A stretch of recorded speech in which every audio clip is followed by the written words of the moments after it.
Hello मेरे Gen Z student, कैसे हैं आप लोग। मैं हूं आपकी जेनजी मैम बायोलॉजी। चलिए फटाफट से आज हम लोग वेरी इंपॉर्टेंट टॉपिक देख लेते हैं। मैंने आपको बोला था सेल साइकिल सेल डिवीजन में से वैसे तो पूरे चैप्टर ही इंपॉर्टेंट है, लेकिन बेसिक को छोड़कर अगर हम लोग इंटरफेज और हम लोग एम फेज देखें तो एम फेज में जो आप लोगों का म्योसिस है, म्योसिस डिवीजन में जो होता है बच्चा, उससे बहुत क्वेश्चन आते हैं और इंटरफेज से बहुत क्वेश्चन आते हैं। तो आज हम लोग इंटरफेज पढ़ने वाले और उससे रिलेटेड जितने भी पीवाईक्यूज है 2014 से लेकर 2025 तक वो सारे पीवाईक्यूज में करवाऊंगी आपके, ठीक है। और इसके नेक्स्ट वाले लेक्चर में मैं आप लोगों को एम फेज के बारे में भी पढ़ा दूंगी और उससे रिलेटेड भी सारे पीवाईक्यूज पढ़ा देंगे, ठीक है। तो चलिए फटाफट हम लोग देखते हैं कि सेल साइकिल क्या होता है मैम, ठीक है। तो अगर हम लोग सेल साइकिल के बारे में बात करें मैम, तो हमारा जो सेल होता है वो डिवाइड करता है। आप लोगों को पता होगा कि हमारा सेल डिवाइड करता है, एक सेल से दो सेल, दो सेल से तीन सेल। तो ये सारी जो प्रोसेसिंग होती है बच्चा, ये इसी सेल साइकिल से होकर के गुजरता है, ठीक है। ये है हमारा G1 phase, S phase, G2 phase, M phase. अब सेल साइकिल के बारे में सबसे पहले इंपॉर्टेंट बात आप लोग समझिए कि सेल साइकिल हमारा जो है ना वो जेनेटिकली कंट्रोल है, ठीक है। जेनेटिकली कंट्रोल है यानी कि इसके सीक्वेंस में गड़बड़ी नहीं होनी चाहिए, बहुत ना अरेंजमेंटली यानी कि बहुत सीक्वेंसली ये काम होते हैं हम लोग में, ठीक है। हमारे जो सेल साइकिल है वो बहुत सीक्वेंस है, यानी कि ये 1 बाय 1 प्रोसेस जैसे है उसी हिसाब से चलते हैं। यानी कि G1 फेज हमारा पहले आएगा, फिर हमारा S फेज आएगा, फिर हमारा G2 फेज आएगा, फिर हमारा M फेज आएगा। तो इसी सीक्वेंस से ही हमें पढ़ना भी है, ठीक है। आप ऐसा नहीं कर सकते हो बच्चा कि पहले आप G2, पहले आप G1, पहले आप S लिख लो, फिर आप G2, फिर G1 लिख लो, फिर आप M लिख लो, फिर ऐसे कर लो। इस टाइप के फेजेस हम नहीं लिख सकते, ठीक है, क्योंकि मैंने आपको बोला ये जेनेटिकली कंट्रोल है। जेनेटिकली कंट्रोल है मतलब इसका अरेंजमेंट जैसा दिया हुआ है वैसा ही रहेगा, ओके, ठीक है।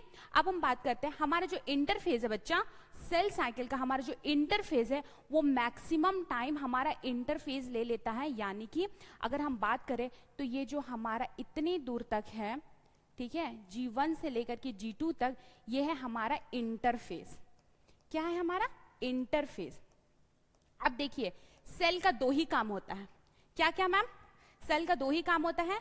पहले सेल इतना छोटा अगर रहता है वो तो सेल ग्रो करता है, यानी कि साइज में वो बढ़ता है, उसका साइटोप्लाज्म का रेशियो बढ़ता है, ठीक है। फिर उससे वो इतना बड़ा होता है, ठीक है। और अल्टीमेट और क्या होता है बच्चा, उसके बाद फिर वो डिवाइड हो जाता है। यानी कि उनका जो जिंदगी में है वो दो ही काम है, ग्रो होना, ठीक है, कॉन्टिन्यूस ग्रो होना और डिवाइड करना, फाइनली डिवाइड करना। तो आप लोगों को पता होगा कि सेल हमारा डिवाइड करता है, यानी कि एक सेल दे तो उसे 2 डॉटर सेल्स हमें मिलते हैं। तो उसी तरीके से हमारा जो सेल का यही काम होता है, यही फंक्शन होता है, ठीक है। तो अब मैं बात करती हूँ ये बच्चा, ये जो डिवाइड होता है, ये जो डिवाइड होता है हमारा सेल, उसमें ज्यादा वक्त नहीं लगता। हमारे जो सेल साइकिल का मैक्सिमम टाइम सेल को ग्रो करने में लगता है, यानी कि प्रिपरेशन करने में लगता है, ठीक है। डिवीजन, अगर हम डिवीजन की बात करें तो सिर्फ और सिर्फ लेस देन 5% टाइम लेता है सेल हमारा डिवाइड करने में, ठीक है। और बाकी मोर देन 95% सेल करता है प्रिपरेशन, किस चीज के लिए, किस चीज के लिए, डिवीजन करने के लिए, ठीक है। तो हमारा जो सेल साइकिल का होता है वो 2 फेजेस में डिवाइडेड, हमारा phases of cell cycle interphase और आपके एम फेज। इंटरफेज और आपके एन फेज। इंटरफेज क्या है मैम और एन फेज क्या। इंटरफेज में हमारा सेल का प्रिपरेशन होता है, ठीक है, यानी कि सेल प्रिपेयर कर रहा होता है उस वक्त डिवीजन करने के लिए। और एम फेज क्या है मैम, एम फेज हमारा डिवीजन फेज है। एम फेज को आप माइटोसिस फेज लेके चलिए, क्योंकि हमारे मैक्सिमम सेल्स, मैक्सिमम क्या, हमारे बॉडी में जितने भी सेल्स है वो सारे माइटोसिस करते हैं, सिवाय एक सेल को छोड़ करके जो हमारे गैमेट सेल्स है, उसको छोड़ करके हमारे सारे सेल्स माइटोसिस करते हैं। सिर्फ हमारे गैमेट सेल्स मियोसिस करता है, बाकी हमारे सारे सेल्स क्या करते हैं, माइटोसिस करते हैं, ठीक है। आप लोगों को पता होगा हम लोग कैसे जाइगोट से 2n वाले जाइगोट से हम लोग इतने बड़े इंसान बने, वो कैसे बने, सेल के डिवाइडेड से। वहां पे क्लीवेज डिवीजन बोला गया था, माइटोसिस डिवीजन को वहां पे क्लीवेज डिवीजन भी बोला गया था, है ना। 2 से 4, 4 से 8, 8 से 16 इस टाइप का डिवीजन होता है। तो हमारे मैक्सिमम बॉडी में माइटोसिस डिवीजन ही चलता है, ठीक है। चलिए अब हम लोग देखते हैं इंटरफेज क्या है मैम। इंटरफेज तो हमें पता चल गया मैम प्रिपरेटरी फेज है, यानी कि सेल यहाँ पे प्रिपरेशन कर रहा हो। और दूसरा बच्चा ये मेटाबॉलिकली एक्टिव होता है। क्या होता है, मेटाबॉलिकली एक्टिव होता है। यहाँ पे सेल हमारा डिवाइड नहीं कर रहा होता, इसलिए हम इसे नाम देते हैं रेस्टिंग फेज, यानी कि सेल हमारा रेस्टिंग में। लेकिन इसका ये मतलब नहीं बच्चा कि सेल सो रहा है या फिर मर गया हो, ठीक है। रेस्टिंग में है इट मीन्स वो डिवाइड नहीं कर रहा है। रेस्टिंग वर्ड हम लोग रेफरेंस करते हैं क्योंकि सेल डिवाइड नहीं कर रहा है, ठीक है। अदरवाइज सेल मेटाबॉलिकली एक्टिव है, वो काम कर रहा है, वो प्रिपरेशन कर रहा है, आगे डिवीजन के लिए उन्हें जो भी जरूरत होती है वो सारा वो काम कर रहा है। तो इसीलिए cell is not dividing but growing and replicating, ठीक है। वो ग्रो कर रहा है, साइज में बढ़ रहा है, अंदर का उनका डीएनए रेप्लिकेट करता है, ठीक है। और हमारा देख लीजिए, हमारा जीवन फेज में सेल डिवाइड, हमारा सेल ग्रो करता है। एस फेज में हमारा सेल का डीएनए रेप्लिकेशन होता है, डीएनए का रेप्लिकेशन होता है, ठीक है, यानी कि डीएनए का सिंथेसिस होता है। G2 फेज में भी कुछ प्रोटीन का सिंथेसिस होता है, ठीक है। तो हमारे जीवन फेज, एस फेज और G2 फेज, ये सब को हम बोलते हैं इंटरफेज। ये सारे में सेल क्या कर रहा होता है? सेल प्रिपरेशन कर रहा होता है आगे माइटोसिस करने के लिए या कि डिवीजन करने के लिए, ठीक है। तो हम यही बात यहाँ पे समझे, आप लोगों को पता चल गया। और इनका जो टाइमिंग होता है वो बहुत ज़्यादा होता है, यानी कि मोर देन 95% टाइम लग जाता है इनको डिवाइड करने, इनको प्रिपरेशन करने में, और लेस देन 5% में सेल हमारा डिवाइड कर जाता है। अब इसको आप ऐसे समझ सकते हैं कि आप लोगों का नीट का एग्जाम्स है, ओके। तो आप लोगों का नीट का एग्जाम में आप लोगों का प्रिपरेशन वाला जो टाइमिंग है वो कितना ज़्यादा है। कोई बच्चे 1 साल करते हैं, कोई बच्चे 2 साल करते हैं, कोई बच्चे 6 महीना करते हैं। तो हमारा प्रिपरेशन फेज कितना ज़्यादा लंबा है, लेकिन एग्जैक्ट एग्जाम कितने घंटे का होता है? सिर्फ और सिर्फ 3 घंटे का।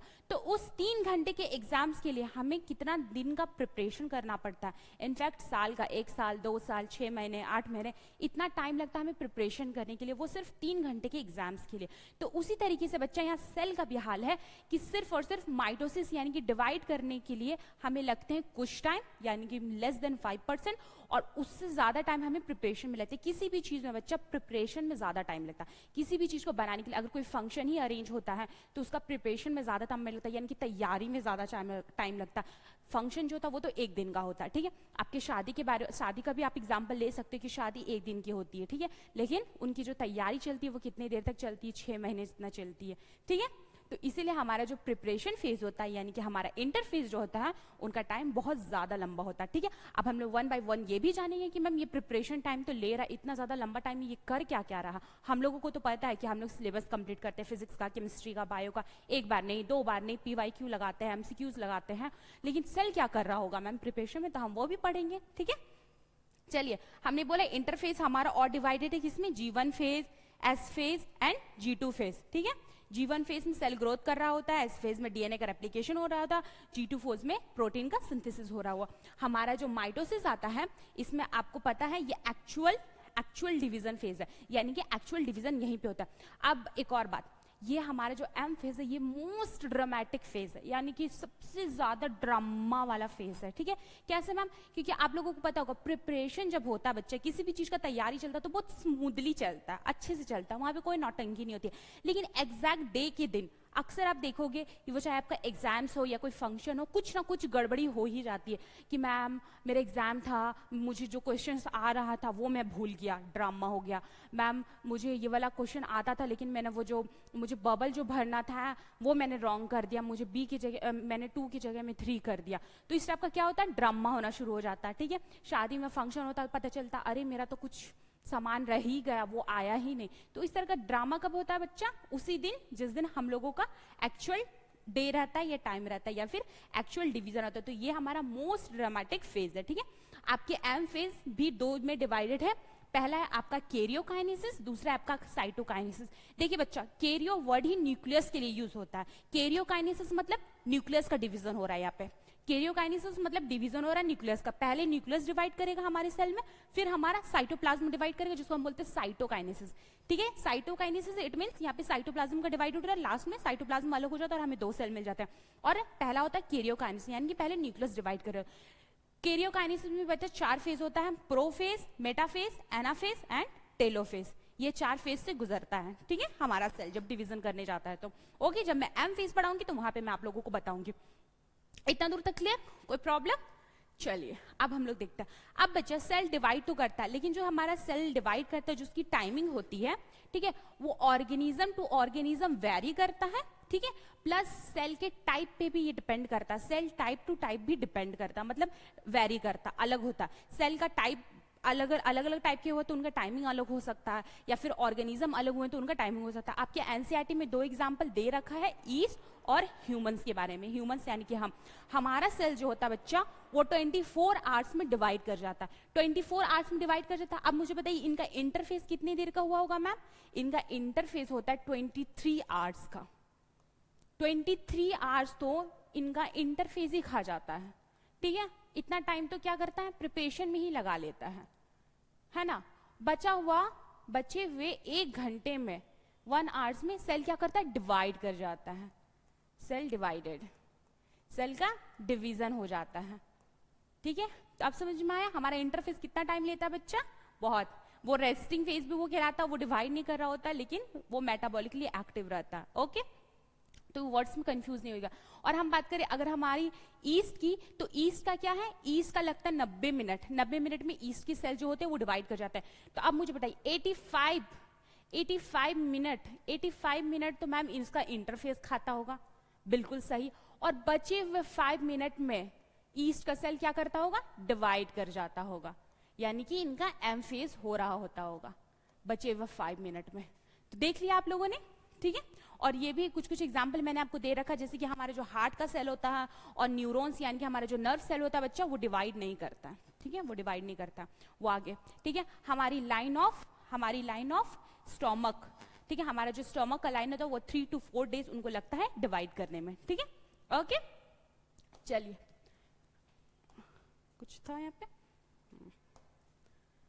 ठीक है। अब हम आते हैं 1 by 1 फेज के बारे में पढ़ते हैं कि मैम इतना ज्यादा टाइम ले रहा है हमारा इंटरफेज यानी कि प्रिपरेटरी फेज, जिसमें प्रिपरेशन चल रहा है सेल का, उसमें सेल हमारा करता क्या है, ठीक है, हमें तो नहीं समझ में आ रहा है। चलिए अब हमारे देखते हैं हमारा जो जीवन फेज होता है बच्चा, हमारा जो जीवन फेज होता है, हमारा जो जीवन फेज होता है,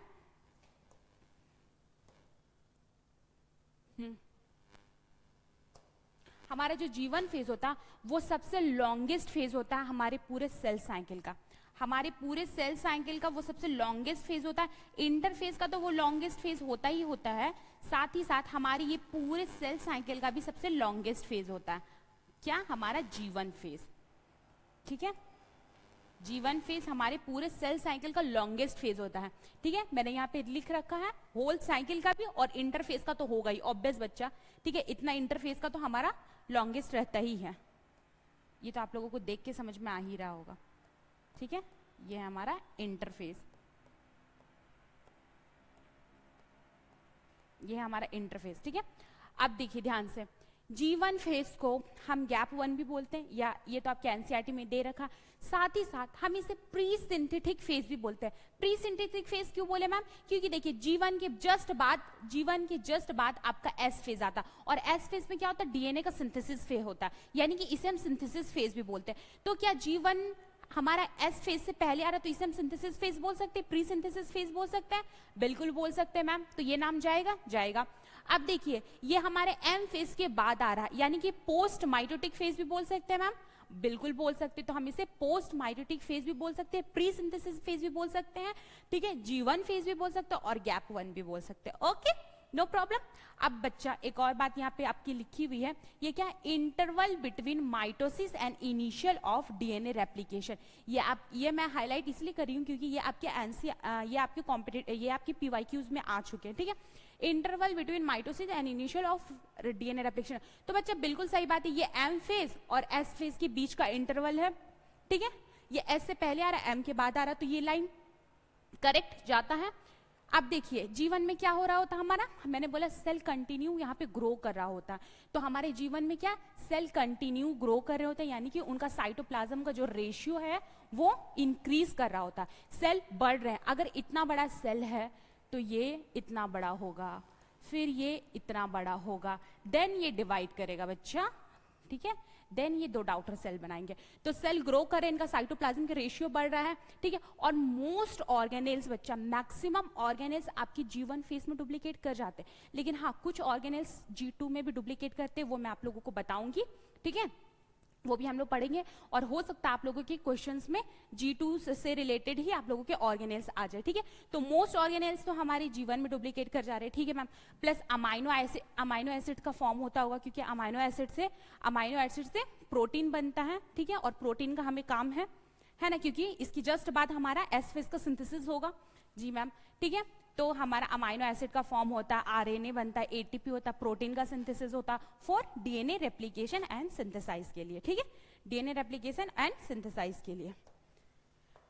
अब चलिए मैं आप लोगों को एस फेज पढ़ाने से पहले मैं आप लोगों को कुछ कॉन्सेप्ट क्लियर करना चाहती हूँ, जिसके बाद आप लोगों को कंफ्यूजन नहीं रहेगा। ठीक है, एस फेज पढ़ाने से पहले मैं आप लोगों को एक चीज बताना चाहती हूँ, हमारे में जो हमारे में हाँ 6 है, 12 वाला ये भी वैसे चलेगा, ठीक है। हमारे में क्या होता है, हमारे में अगर हम लोग देखें ह्यूमंस में, तो हमारे में कितने क्रोमोसोम प्रेजेंट होते हैं बच्चा? हमारे में 46 क्रोमोसोम प्रेजेंट होते हैं, ठीक है। 46 क्रोमोसोम प्रेजेंट होते हैं। हम लोग का प्लॉइडी लेवल क्या है? 2n वाले हैं हम लोग, ओके 2n वाले हैं, राइट? हाँ मैम, ठीक है। 46 क्रोमोसोम प्रेजेंट होते हैं 2n वाले। 46 मतलब बच्चा 23 पेयर, 23 पेयर बोल ले या फिर 46 बोल ले, चलेगा? चलेगा। अब देखिए 23 पेयर मतलब क्या होता है ना बच्चा, 1 से लेके 23 क्रोमोसोम, 1 to 23 क्रोमोसोम हमें अपने, ये सेट हमें अपनी मम्मी से मिलती है, जिसे हम बोलते हैं मैटरनल सेट।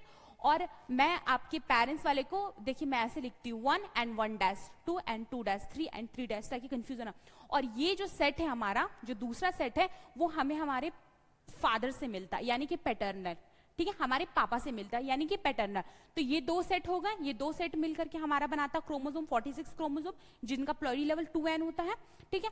1n क्या होता है? अगर बच्चा ये दोनों में से मान लीजिए एक ही सेट प्रेजेंट है, तो इनका प्लॉइडी लेवल क्या हो जाएगा? फिर n हो जाएगा। क्यों? क्योंकि इसका पार्टनर नहीं है, तो n हो जाएगा। इनका क्रोमोसोम कितना होगा? 23।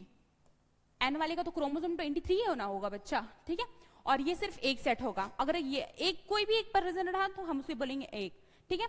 अब देखिए नंबर ऑफ क्रोमोसोम को हम n से डिनोट करते हैं, नंबर ऑफ क्रोमोसोम को हम n से डिनोट करते हैं, और डीएनए के कंटेंट को बच्चा, डीएनए के कंटेंट को हम C से डिनोट करते हैं, डीएनए के कंटेंट को हम C से डिनोट करते हैं, ठीक है। अब देखिए प्रेजेंट कैसे रहते हैं, देखिए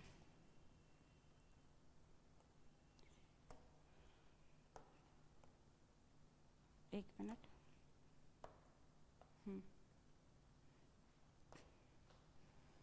ये मैं ये कलर्स बना देती हूँ, ठीक है। दिस वन,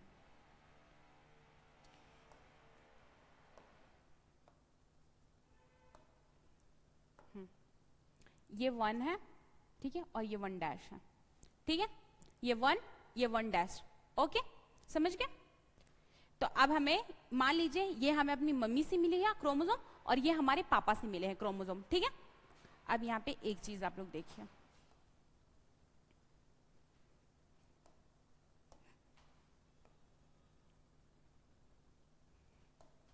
देखिए बच्चा, ये जो, एक मिनट, देखिए ये जो बीच में प्रेजेंट है इसे हम बोलते हैं सेंट्रोमियर। क्या बोलते हैं? सेंट्रोमियर, ठीक है। क्रोमोसोम के बीच में जो प्रेजेंट है इसे हम बोलते हैं सेंट्रोमियर। और ये जो है आपके, ये जो है आपके दिस वन, ये है आपके, क्या है ये है आपके क्रोमेटेड्स,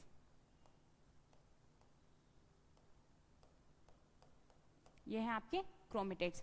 ये पूरे को हम एक क्रोमेटेड कंसीडर करते हैं, ये पूरे को हम कितना क्रोमेटेड बोलते हैं बच्चा? एक। ये टोटल कितना है? एक क्रोमेटेड है और एक सेंट्रोमेयर है, राइट? कोई दिक्कत नहीं। अब मेरी बात ध्यान से सुनिए, जितना क्रोमेटेड उतना डीएनए का कंटेंट, जितना सेंट्रोमेयर उतना क्रोमोसोम, जितना सेंट्रोमेयर उतना क्रोमोसोम, जितना क्रोमेटेड उतना डीएनए का कंटेंट। समझ में आया बात? अब मुझे यहां बताइए, यहां पे कितना है? ये दोनों साथ में ही प्रेजेंट है, ठीक है। अब बताइए मुझे यहां पे मैं कितना लिखूं? पहले मुझे आप क्रोमोसोम बताइए।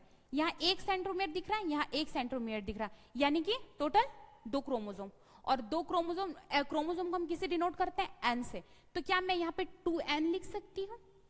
कोई दिक्कत बच्चा? कोई दिक्कत नहीं, ठीक है। अब मुझे बताइए, ये पूरे को एक बोलते हैं, है ना, ये पूरे को हम लोग एक बोलते हैं। तो यहाँ एक क्रोमेटेड प्रेजेंट है और यहाँ एक क्रोमेटेड प्रेजेंट है। कितने टोटल? 2। तो यहाँ मैं 2C लिख सकती हूँ। कोई दिक्कत नहीं? कोई दिक्कत नहीं यहाँ तक। अब बताओ बच्चा, अब ये अगर कुछ ऐसा हो गया,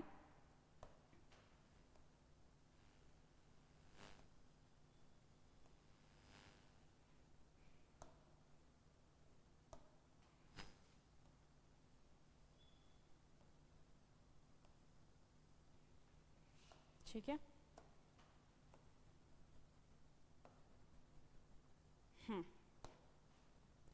अब मुझे बताइए कि यहाँ पे कितना क्रोमेटेड है और यहाँ पे कितना क्रोमोसोम है, ठीक है। अब मुझे बताइए, मैंने बोला इसे एक बोलते हैं, ठीक है, एक, ये पूरे को हम लोग क्या बोलते हैं, एक बोलते हैं, ठीक है, ये पूरे को हम लोग एक बोलते हैं, ठीक है, ये पूरे को एक बोलते हैं, और ये एक, यानी कि 2 क्रोमेटेड यहाँ प्रेजेंट है, ठीक है, और सेम 2 क्रोमेटेड यहाँ प्रेजेंट है ना। पहले ये लोग सिंगल था, फिर अभी लोग डबल हो गया, ऐसे ही हो गया। पहले ये लोग सिंगल थे, अब ये लोग डबल हो गए। तो यहाँ पे पहले एक थे और ये एक थे, यानी कि टोटल हम लिखे थे 2C। यहाँ पे अब कितने हो गए, 2, और यहाँ पे 2 प्रेजेंट है, तो मैं यहाँ 4C लिख सकती हूँ, यानी कि डीएनए का कंटेंट यहाँ पे मैं 4C लिख सकती हूँ बच्चा, कि डीएनए का कंटेंट यहाँ बढ़ गया, लिख सकती हूँ। अब मुझे बताइए सेंट्रोमियर कितने दिख रहे हैं, यहाँ पे भी 2 सेंट्रोमियर थे, एक और एक यहाँ पे भी कितने सेंट्रोमियर है, एक और एक यहाँ। सेंट्रोमियर में चेंजेस आया, नहीं आया। सेंट्रोमियर में चेंजेस नहीं आया मतलब कि क्रोमोसोम में चेंजेस नहीं आया मैम, यानी कि यहाँ पे भी 2n का 2n ही रहेगा। क्या हुआ है, सिर्फ और सिर्फ डीएनए का कंटेंट बढ़ा है। हम लोग क्रोमेटेड को क्या बोलते हैं, डीएनए का कंटेंट, यानी कि जितना क्रोमेटेड उतना डीएनए का कंटेंट, ठीक है। डीएनए ही कंडेंस हो करके बच्चा, कंडेंस हो करके, क्योंकि आपको पता है 2.2 मीटर लंबा हमारा डीएनए होता है, तो वो इतने छोटे से न्यूक्लियस में कैसे फिट होगा, तो वो बहुत कंडेंस्ड होता है, बहुत फोल्ड होता है, ठीक है, बहुत कंडेंस्ड होता है और एकदम पैकेज होकर के रहता है। इसी जब डीएनए का ही कंडेंस फॉर्म को हम लोग क्रोमेटेड बोलते हैं, ठीक है, और वो और कंडेंस हो जाता है तो वो क्रोमोसोम में कन्वर्ट हो जाता है, ठीक है। तो अब मुझे बताइए यहाँ पे कोई डिफरेंस नहीं, इतना दूर तक क्लियर। अब हम लोग समझे क्या, यही चीज हो रहा है बच्चा, यही चीज सेम चीज आपका क्या हो रहा है, आपके एस फेज में हो रहा है, ठीक है। मान लीजिए कि हमारे पेरेंट्स हमें अगर ऐसा देते हैं, ऐसा वाला क्रोमोसोम सिंगल धागा वाला अगर हमें डीएनए दे रहे हैं, तो एस फेज के बाद ये सिंगल धागा वाला डीएनए डबल धागा वाला डीएनए बन जाता है। कितना बन जाता है, डबल धागा वाला डीएनए बन जाता है।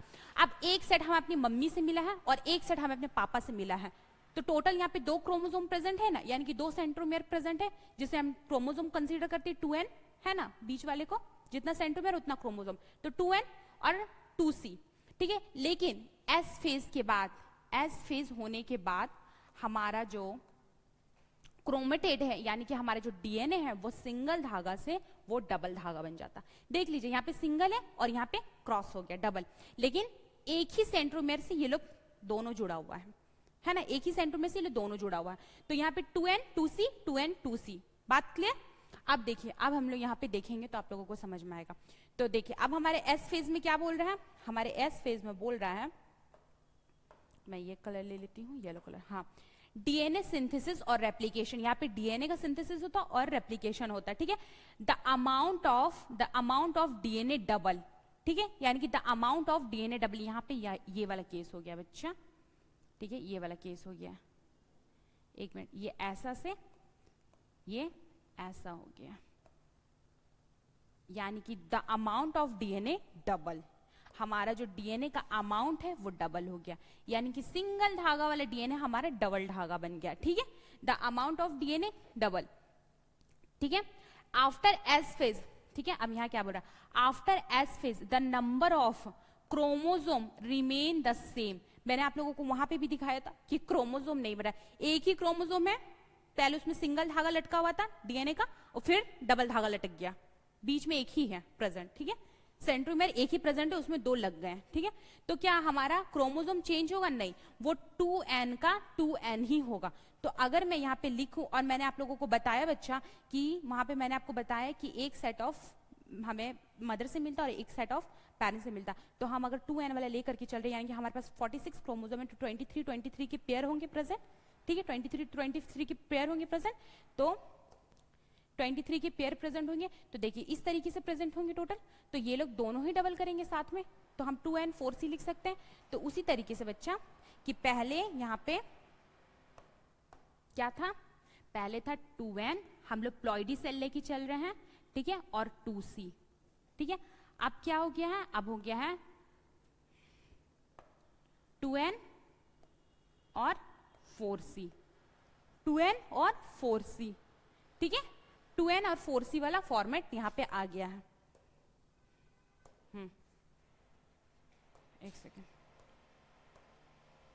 हाँ, 2n और 4c वाला यहाँ पे आ गया है, ठीक है। आपके एनसीईआरटी में भी यही दिया होगा। अब आप लोगों को समझ में आ जाएगा कि वो 2n 2c और क्या बोलते हैं 2n 4c क्यों बोल रहा है, ठीक है। Okay done. चलिए और क्या होता है मैम, और इसमें भी और भी कुछ होते हैं बच्चा। और क्या होता है, डीएनए का तो सिंथेसिस होता ही होता है, साथ ही साथ बच्चा हमारा सेंट्रियोल का भी डुप्लीकेशन होता है इन साइटोप्लाज्म। अब देखिए ये साइटोप्लाज्म में क्यों बोला, डीएनए तो हमारे न्यूक्लियस में प्रेजेंट रहते हैं, ठीक है। तो डीएनए का सिंथेसिस और जो डीएनए का रेप्लिकेशन होता है वो तो न्यूक्लियस के अंदर होता होगा, राइट, ओके। लेकिन सेंट्रियोल क्या है, हमारे सेंट्रियोल हमारा ऑर्गेनेल्स है, तो हमारा ऑर्गेनेल्स का डुप्लीकेशन तो साइटोप्लाज्म में होगा, तो ये बात सही है, सेंट्रियोल का डुप्लीकेशन हमारे साइटोप्लाज्म में था। और एक वेरी इंपॉर्टेंट बच्चा यहाँ पे और एक स्पेशल टाइप के प्रोटीन का होता है सिंथेसिस, इसे आप स्टार लगा लीजिए, इसे याद रखिएगा, सिंथेसिस ऑफ हिस्टोन प्रोटीन, ठीक है। हिस्टोन प्रोटीन हमारे एस फेज में बनते हैं, ठीक है। प्रोटीन्स तो यहाँ पे भी बन रहे हैं, लेकिन एस फेज में ही हमारा हिस्टोन प्रोटीन क्यों बन रहा है, क्योंकि हिस्टोन प्रोटीन बच्चा हमारे डीएनए का पैकेजिंग करता है। हिस्टोन प्रोटीन डीएनए के पैकेजिंग में मदद करता है, ठीक है। तो जब डीएनए यहाँ बन रहा है तो उसको पैकेजिंग करने का भी सामान यही बन जा रहा है, क्या जरूरत है पहले से करने का, ठीक है। जब बन यही रहा तो पैकेज वाला प्रोटीन भी यही बन जाएगा ताकि यहीं पे पैक हो जाए, ओके डन, ठीक है। चलिए अब हम लोग देखते हैं G2 फेज, अब हम लोग देखते हैं G2 फेज, ओके। ये है आपका G2 फेज, ये है आपका G2 फेज। अब हम लोग देखते हैं G2 फेज, ठीक है। तो G2 फेज को हम लोग क्या क्या बोल सकते हैं मैम, G2 फेज को हम गैप 2 बोल सकते हैं और पोस्ट सिंथेटिक भी बोल सकते हैं बच्चा, क्योंकि ये S फेज के बाद आ रहा है, हमारा S फेज के बाद आ रहा है G2 फेज, तो हम पोस्ट सिंथेटिक फेज भी बोल सकते हैं और प्री माइटोटिक फेज भी बोल सकते हैं, क्योंकि ये माइटोसिस से पहले आ रहा है, बिल्कुल, ठीक है। आप बताइए, इसको भी हम लोग बोल सकते हैं ना, interval between S and M phase बोल सकते हैं मैम, एस और एन के बीच में आ रहा है तो हम लोग बोल सकते हैं इसको। सेल ग्रोथ, इसमें भी सेल का ग्रोथ होता है कॉन्टिन्यूस। आपके एनसीईआरटी में एक और लाइन दिया हुआ कि हमारा जो सेल का ग्रोथ होता है ना वो कॉन्टिन्यू होता है, यानी कि कंटिन्यूस हमारा सेल का ग्रोथ हो रहा है। देखिए G1 में भी हो रहा है, G2 में भी हो रहा है, लेकिन हमारा जो डीएनए का रेप्लिकेशन है यानी कि डीएनए का सिंथेसिस वो सिर्फ एक ही बार होता है हमारे एस फेज में, ठीक है। सेल तो ग्रोथ हमारे G1 में भी कर रहा है और G2 में भी कर रहा है, लेकिन रेप्लिकेशन कर रहा है नहीं, रेप्लिकेशन वो सिर्फ और सिर्फ एस फेज में करता है, यानी कि हमारा डीएनए का सिंथेसिस सिर्फ एस फेज में और एक ही बारी होता है, ठीक है, ओके। अब इसमें क्या होता है, मैंने बोला ना बचे हुए कुछ मैक्सिमम ऑर्गेनेल्स तो आपके G1 फेज में डुप्लीकेट कर जाते हैं, कुछ ऑर्गेनेल्स जो रह जाते हैं वो आपके G2 फेज में डुप्लीकेट करते हैं, जैसे कि आप देख सकते हो माइटोकॉन्ड्रिया, क्लोरोप्लास्ट, गोल्जी का डुप्लीकेशन आपकी G2 फेज में होता है, ठीक है। और एक स्टार मार्क आप यहाँ पे भी लगा सकते हैं बच्चा, एक प्रोटीन का सिंथेसिस यहाँ पे भी होता है और वो है हमारे ट्यूबुलिन। ट्यूबुलिन प्रोटीन का सिंथेसिस हमारे G2 फेज में होता है, ये दो एक्सेप्शन है, याद रखिएगा, हो सकता है क्वेश्चन इसी पे बने। हिस्टोन प्रोटीन का सिंथेसिस एस फेज में होता है, ट्यूबुलिन प्रोटीन का सिंथेसिस हमारे G2 फेज में होता है, ठीक है। और बचा हुआ प्रोटीन का तो सिंथेसिस हो ही रहा होता है क्योंकि प्रिपरेशन करता है ये माइटोसिस डिवीजन का, क्योंकि आपकी G2 फेज के बाद ही आपका एम फेज आता है, ठीक है। तो G2 फेज में माइटोसिस प्रोटीन का भी सिंथेसिस हो रहा होता है, ओके। चलिए एक और फेज है बच्चा जी नोट फेज, इससे तो क्वेश्चन बनने लगे हैं आप लोगों के अब, ठीक है। जी नोट फेज को हम लोग क्वेसेंट फेज भी बोलते हैं और इनएक्टिव स्टेज भी बोलते हैं। मैंने क्या बोला, इनएक्टिव स्टेज बोला है, ठीक है। इनएक्टिव स्टेज ये है, लेकिन ये भी मेटाबॉलिकली एक्टिव है, ये भी मेटाबॉलिकली एक्टिव है। तो अब हम बात करते हैं हमारे जो जी नोट फेज है वो भी मेटाबॉलिकली एक्टिव है। मेटाबॉलिकली इनएक्टिव तो लिख के मत आना, किसी में भी लिख के मत आना। अगर किसी को भी दिया हुआ हो कि G1 फेज मेटाबॉलिकली इनएक्टिव है, बोला नहीं मेटाबॉलिकली एक्टिव है वो, हाँ मैंने माना कि वो रेस्टिंग फेज में डिवाइड नहीं कर रहा होता लेकिन वो काम कर रहा होता है, ठीक है। उसी तरीके से बच्चे जी नोट फेज में भी आपका वो मेटाबॉलिकली एक्टिव ही रहता है, ठीक है, इनएक्टिव नहीं रहता है, जरूरत भर अपने अंदर एनर्जी रखता है, ओके। अब चलिए जी नोट फेज में क्या होता है ना बच्चा, मैं आप लोगों को यहाँ समझा देती हूँ, ठीक है। जी नोट फेज में क्या हो रहा होता है ना कि ये जो हमारा जी नोट फेज होता है ना, एक मिनट,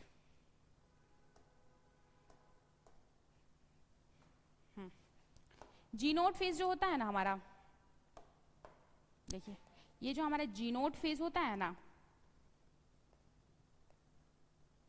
हमारे कुछ सेल्स ऐसे होते हैं, ठीक है, हमारे कुछ सेल्स ऐसे होते हैं जिन्हें और आगे फर्दर डिवाइड नहीं करना होता है, ठीक है, उन्हें और आगे फर्दर डिवाइड नहीं करना होता। तो वो क्या करते हैं ना कि G1 फेज से एग्जिट मार लेते हैं जी नोट फेज में और जाकर के बैठ जाते हैं, उन्हें और डिवाइड नहीं करना होता है, ठीक है। आप लोगों का एक प्लांट का सेल होगा मेरिस्टेम करके ये है, वो क्या होता है, वो और आगे डिवाइड नहीं करना चाहता है, तो क्या बोलता है, मुझे पेरेंकाइमा बना दो या कॉलेनकाइमा, मतलब कोई एक फिक्स काम दे दो, हम वही काम करेंगे और हमको आगे ये साइकिल में नहीं चलना है कि डिवाइड डिवाइड डिवाइड डिवाइड वाला गेम अब हमको नहीं खेलना है, ठीक है। अब हमको अलग से कोई एक काम दे दो, हम वही करेंगे। तो जिस सेल को बच्चा डिवाइड नहीं करना तो वो एग्जिट मार लेते हैं, किसमें, जी नोड फेज में। जी नोड फेज में वो एग्जिट मार लेते हैं और चले जाते हैं। लेकिन ऐसा नहीं है बच्चा कि वो जी नोड फेज से वापस आपकी जीवन फेज में आ नहीं सकते, वो आ सकते हैं, वो सेल साइकिल से एग्जिट नहीं मारते। ये वेरी इंपॉर्टेंट है, ठीक है, और कंट्रोवर्सी भी रहा हुआ है आप लोगों की PYQs में। वो सेल साइकिल से एग्जिट नहीं मारते, वो जी नोड फेज से एग्जिट, वो जीवन फेज से एग्जिट मारते हैं। अगर हम इन्हें कभी भी जरूरत होता वापस से डिवीजन करने का, यानी कि डिवाइड करने का, तो ये वापस जीवन फेज में आ जाते हैं। जैसे कि हमें चोट लगती होंगी तो आप देखते होंगे 2-3 दिन के बाद वो रिकवर हो जाता है, तो वो कैसे होता है, वो वापस से जीवन फेज में आ जाते हैं। लेकिन जब तक कि इनको बुलाया ना जाए तब तक ये नहीं आते हैं, ठीक है। और कुछ तो सेल्स ऐसे भी होते हैं जो परमानेंट बैठे हुए होते हैं जी नोड फेज में, जैसे कि आपका हार्ट का सेल, आपका न्यूरॉन्स यानी कि आपका नर्व का सेल। मैंने आप लोगों को वहां चैट में भी बताया था कि वो डिवाइड नहीं करते, वो नोड में ही बैठे हुए रहते हैं, ठीक है। लेकिन कुछ सेल्स ऐसे हैं जो इनको जरूरत पड़ता तो वो आ जाते, इंजरीज लग गया या रिप्लेसमेंट करना या फिर डेड सेल है, तो उस केस में वो वापस जी नोड फेज से हमारे जीवन फेज में आ सकते हैं, ठीक है।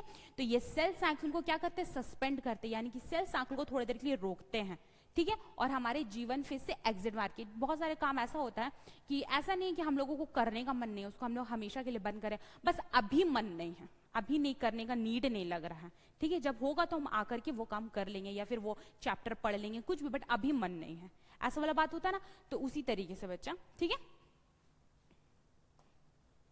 अब हम लोग देखते हैं, ठीक है।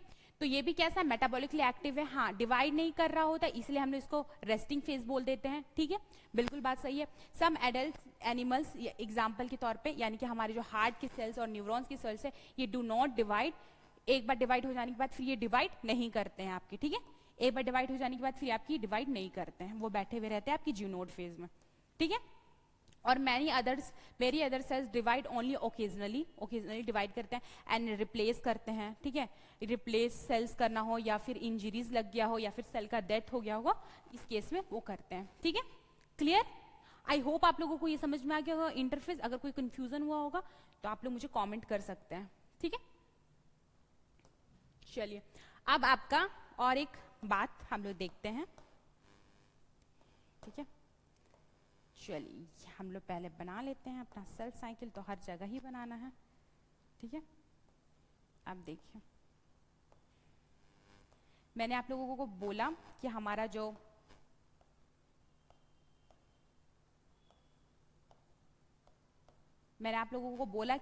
जो सेल साइकिल होता है वो जेनेटिकली कंट्रोल्ड होता है, ठीक है। जेनेटिकली कंट्रोल्ड होता है यानी कि कुछ गलती उसमें नहीं होनी चाहिए। अगर ये सीक्वेंस है बच्चा, G1 होगा पहले, फिर S होगा, ठीक है, फिर S होगा, फिर आपका G2 होगा, देन आपका M होगा, तो यही सीक्वेंस होना चाहिए, गड़बड़ी नहीं होनी चाहिए। ये आपका PYQ है, इसलिए आपको ये याद होना चाहिए sequence G1 S G2 M। इसमें तो गलती करके मत आना please, G1 S G2 M, ठीक है, यही सीक्वेंस होगा। ये जेनेटिकली कंट्रोल है, किसी किस्म का कोई कॉम्प्रोमाइज बर्दाश्त नहीं करता है। तो इसने क्या किया है बच्चा, इसने क्या किया है कि G1 और S के बीच में एक पुलिस को बैठा के रखा हुआ है। G1 और S के बीच में एक पुलिस को तैनात किया है ताकि वो चेक करे कि G1 से जो सेल आ रहा है वो ठीक ठाक अपना काम करके आ रहा है कि नहीं, कुछ गड़बड़ी तो नहीं किया है उसने। तो अगर ऐसा कुछ होगा तो ये जो यहाँ पे बैठे हुए हैं पुलिस, इसे वो वापस भेज देंगे, बोलेंगे वापस जाओ वापस जाओ। वैसे तो कितना भी आप करो, गलती तो थोड़ी बहुत हो ही जाती है, ठीक है, उसे वापस भेज देंगे, लेकिन ये कोशिश करता 99% की ना हो, ठीक है, इसे वो वापस भेज देगा G1 फेज में। एक तो यहाँ पे चेक पॉइंट होता है, इस चेक पॉइंट को हम बोलते हैं मेजर चेक पॉइंट।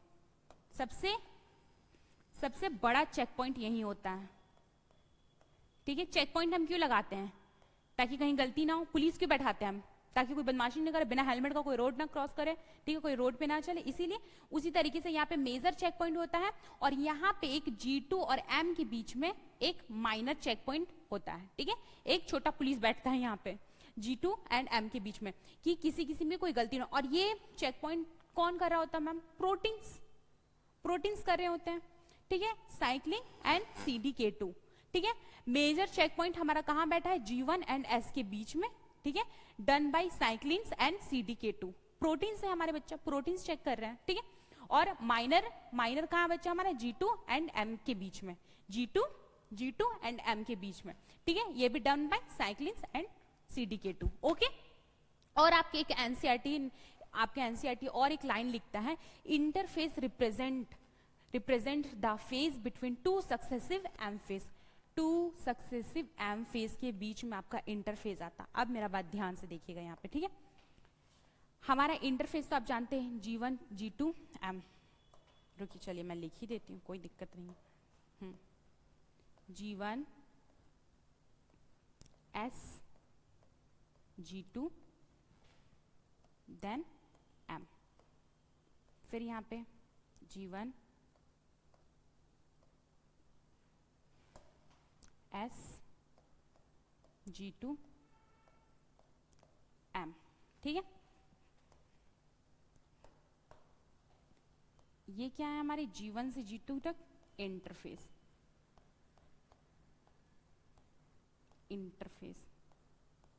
ठीक है। ये हमारे क्या है इंटरफेस। तो आपका एनसीईआरटी क्या बोलता है सुनिए, आपका एनसीईआरटी बोल रहा है कि हमारा जो इंटरफेस है वो टू सक्सेसिव एम फेज के बीच में आता। तो बात तो सही है, यहां है हमारा एम फेज और यहां है हमारा एम फेज, ठीक है। यहां है हमारा एम फेज और यहां है हमारा एम फेज। तो दो एम फेज के बीच में हमारा इंटरफेस आ रहा है, दो एम फेज के बीच में हमारा इंटरफेस आ रहा है, बिल्कुल सही, कोई दिक्कत नहीं। दो एम फेज के बीच में हमारा इंटरफेस आ रहा है, ठीक है मैम, ठीक है।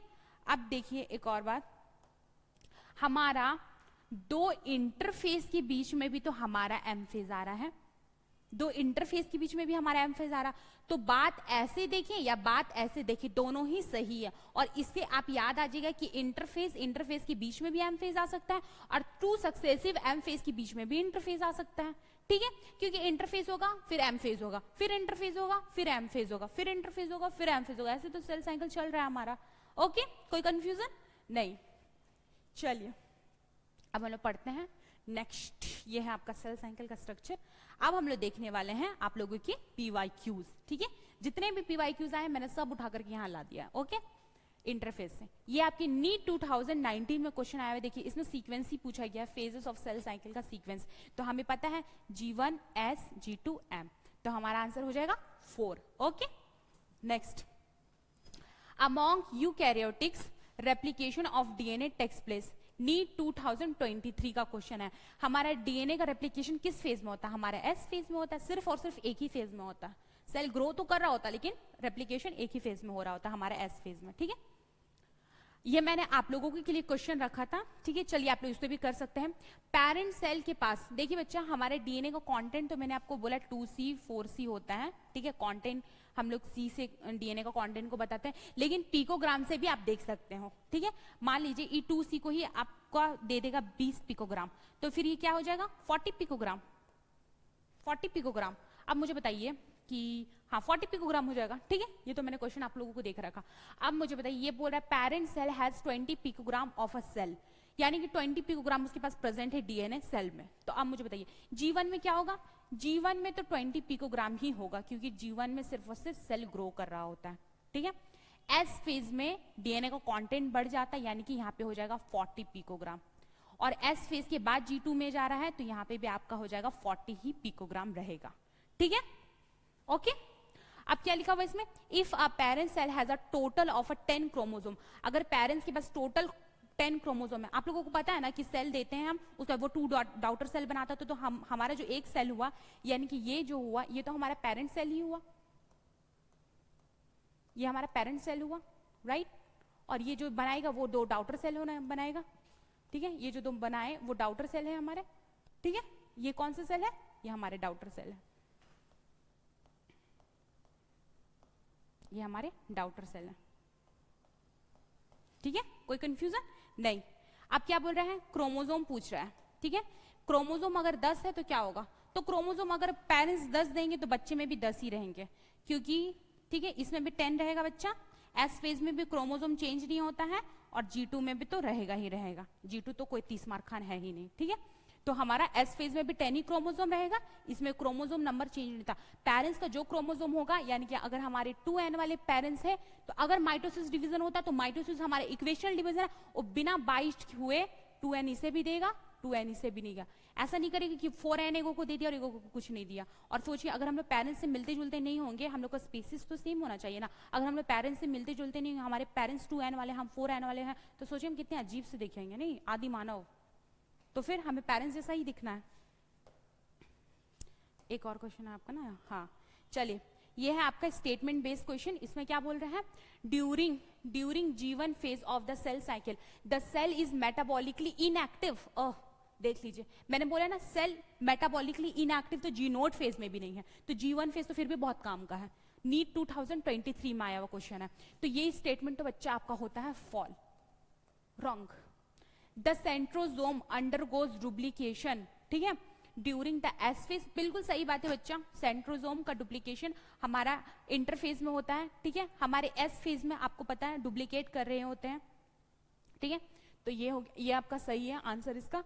तो ये हो गया हमारा ट्रू, साइटोप्लाज्म में डुप्लीकेट कर रहे होते हैं ना बच्चा। तो हमारा क्या होगा, statement 1 incorrect but statement 2 correct. हाँ, हमारा आंसर हो जाएगा 1, ठीक है। अब ये मैच द फॉलोइंग है। अब बताइए एम फेज में क्या होता है हमारा, एम फेज में होता है हमारा डिवीजन, वो भी कैसा डिवीजन, इक्वेशनल डिवीजन। काहे कि ज्यादातर सेल माइटोसिस होता है, ज्यादातर क्या, सारे सेल, बस एक सेल को छोड़ के गैमेट सेल्स को, ठीक है। तो हमारा एक का हो गया 4, तो 4 इसमें दे रखा है और इसमें दे रखा है, ये लोग दोनों हम लोग आउट कर देते हैं केस से अपना, ठीक है। G2 फेज में क्या हो रहा था बच्चा, प्रोटीन का सिंथेसिस, यानी कि बी का हो जाएगा 1, तो बी का 1 इसमें। वैसे तो आंसर ये होगा हमारा सही, फिर भी आपको मैं दिखा देती हूँ। क्वाइसेंट स्टेज हमारा इनएक्टिव स्टेज है, मैंने बोला था ये इनएक्टिव स्टेज है लेकिन मेटाबॉलिकली एक्टिव है, ठीक है।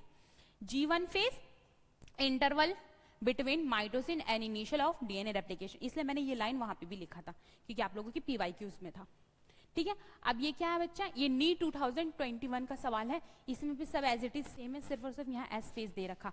तो एस फेज क्या करता है, हमारा डीएनए का रेप्लिकेशन करता है, ठीक है। तो ए का हो जाएगा हमारा 4, तो ए का 4 इसमें और इसमें दे रखा है, ये दोनों आउट है, ठीक है। G2 हमारा प्रोटीन का सिंथेसिस करता है, तो बी का हो जाएगा 1, तो हमारा आंसर हो जाएगा 2, ठीक है। चलिए, बाकी सब सेम ही था इसलिए मैंने नहीं बताया। अब आपका क्या बोल रहा है, नीट 2021 का सवाल है। The centriole undergoes duplication during S phase, S phase में हमारे सेंट्रियोल का डुप्लीकेशन होता है, साइटोप्लाज्म में होता है, ये भी याद रखना, ठीक है। अब ये क्या हमारे नीट 2023 मणिपुर का है, ठीक है।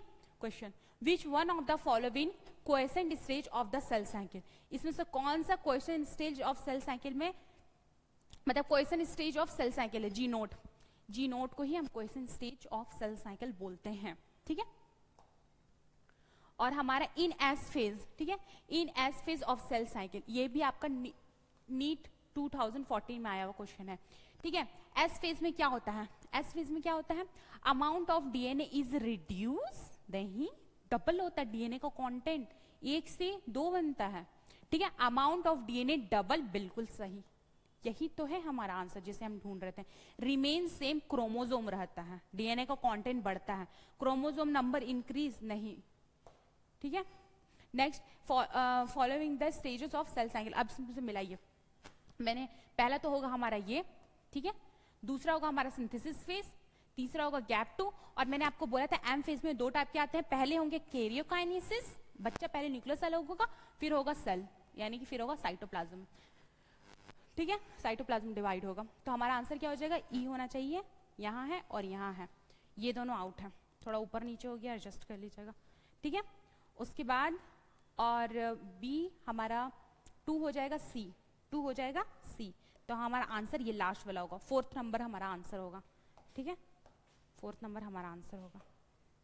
हाँ चलिए, ये भी आपकी नीट 2024 में आया हुआ क्वेश्चन है, ओके। ये नीट 2019 में क्वेश्चन आया हुआ है, इसमें क्या बोल रहा है, सेल इन जीनोट फेज, सेल जीनोट फेज में जाता तो वो क्या करता है, वो सेल साइकिल को एग्जिट मार देता, नहीं बिल्कुल भी नहीं, ऐसा नहीं होता। अगर सेल साइकिल को एग्जिट मार लेगा तो वापस वो सेल में ही नहीं आ पाएगा, वो सेल साइकिल को सस्पेंड करता है, रोकता है, ठीक है, कि अगर हमको जरूरत पड़े तो मैं वापस आ सकता हूं, लेकिन एग्जिट नहीं मारता है। ये आपकी नीट 2020 में आया हुआ क्वेश्चन है। इसमें क्या बोल रहा है, identify the correct statement with regarding G1 phase यानी कि गैप 1 ऑफ इंटरफेस। ठीक है, cell is metabolically active, growth but does not replicate its DNA. सही बात है, क्योंकि रेप्लिकेशन हमारा एस फेज में होता है। नीट 2020 में आया हुआ क्वेश्चन है, some dividing cell exit the cell cycle. कुछ सेल्स एग्जिट मार लेते सेल साइकिल से and enter the vegetative stage. ये भी आपका जी नोड का बात ही कर रहा है, जिसे हम बोलते हैं this is called quiescent stage या फिर G nought. This is process occur at the end. किससे एंड होता है, G1 फेज से। G1 फेज से हमारा जो G1 फेज से हमारा सेल एग्जिट मारता है जी नोड में, है ना, वो G1 को भी कंप्लीट नहीं करता। अगर वो G1 से जी नोड से सेल अगर वापस आता है डिवाइड करने के लिए, तो वो पहले G1 में ही आएगा। ओके, ये मैंने बता दिया था। ठीक है, तो ये आपका लास्ट क्वेश्चन है। आई होप आप लोगों को ये समझ में आया होगा। अगर आप लोगों को अच्छा लगा तो प्लीज मेरे चैनल को सब्सक्राइब कर लीजिए, और अगर पसंद आएगा तो please do like, comment and share. और मैं नेक्स्ट पार्ट इसका ले आऊंगी आप लोगों के लिए एमफिज, जिसमें हम लोग एमफिज पढ़ेंगे और उसके सारे PYQ सॉल्व करेंगे। Okay, bye bye, all the best.